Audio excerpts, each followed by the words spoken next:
Hey, one and all! Coming at you from the world of integrative bodywork for the manual therapists, we are bringing you another quick video with a really effective mild fascial technique for the muscles of the upper thigh. We like to refer to it as log rolling.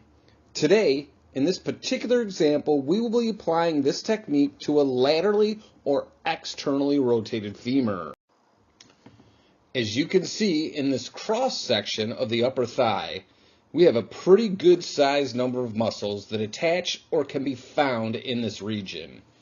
When a client is displaying, in this case, a laterally rotated femur, can you see that all of these muscles, no matter what their functions or actions are, will be affected by this overall patterning? So, we're going to use this technique we call log rolling to have an effect on all of these muscles, with our focus simply being to unwind this overall pattern in the opposite direction.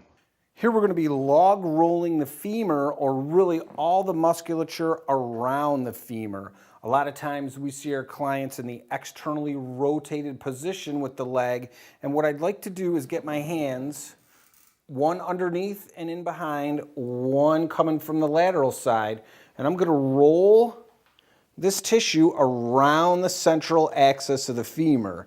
If you notice the knee, the leg itself isn't really rolling. I'm in all the tissue that surrounds the femur. Boy, is that releasing.